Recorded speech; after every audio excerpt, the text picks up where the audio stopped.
If you want to understand why people hate the metaverse, you have to go back to December 9th, 2021. Meta had just opened Horizon Worlds to the US and Canada. People over the age of 18 could strap on their Quest headsets and get lost in a magical virtual world. They could create their own avatars and use their imagination to build community spaces from the ground up. They could play games like Wing Strikes and fly around the metaverse. Users could visit Questies, an arcade restaurant where they could buy a few virtual snacks and hang out with friends. They could attend live concerts, comedy shows, and nightclubs. Horizon Worlds was Meta's first real example of what its metaverse could actually look like, and it was launching when virtual reality was more affordable and accessible than ever before. So it's no surprise that by February of 2022, Horizon Worlds had attracted 300,000 active monthly users. This meant that Meta was on track to meet its goal of 500,000 active monthly users by the end of the year. But the company wouldn't be able to celebrate for long.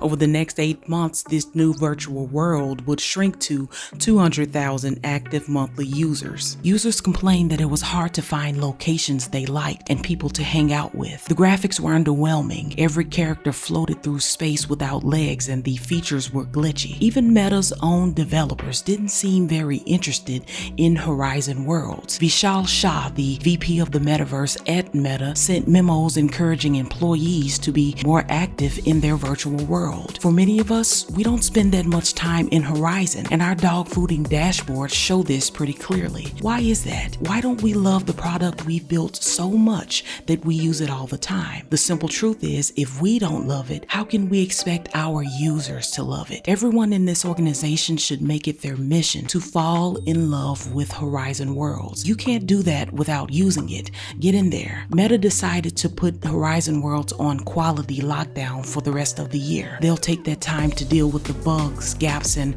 performance issues. But for many, the performance of Horizon Worlds only confirms what they've long suspected, that the metaverse is something that people neither need nor want. Many argue that the average person has no idea what the metaverse is, and those who do can't seem to agree on one definition. If you do a quick Google search, you'll find that people's explanations range from high-tech to downright philosophical. In fact, this confusion has caused Apple to avoid using the word metaverse altogether. And then there are those who resent the idea that we're expected to spend hours at a time strapped into a headset, that in order to experience some of the metaverse's best features, we should work, play, and socialize in a contraption that is uncomfortable, expensive, and aesthetically awkward. The term is often mentioned alongside NFTs and virtual property. So a lot of people think that the metaverse is just a money grab, that this promising new frontier is only a portal to big tech tycoons and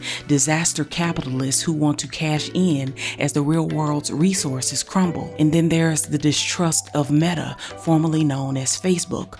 While the metaverse doesn't belong to any specific company, Mark Zuckerberg has linked the idea so closely with the social media platform that they're almost inseparable. Many fear that the metaverse will inherit Facebook's worst qualities, such as data mining and bombarding users with advertising. To be fair, when it comes to Horizon Worlds, this new virtual world was never meant to be an overnight success. Zuckerberg has stated that this is a multi-year project and that it may not take full shape until the 2030s, so it's unclear when we'll see Meta's metaverse as it is intended. But what is clear is that a lot of people are more than happy to watch this project crash and burn. If you like this video, give it a thumbs up, and why not watch another one?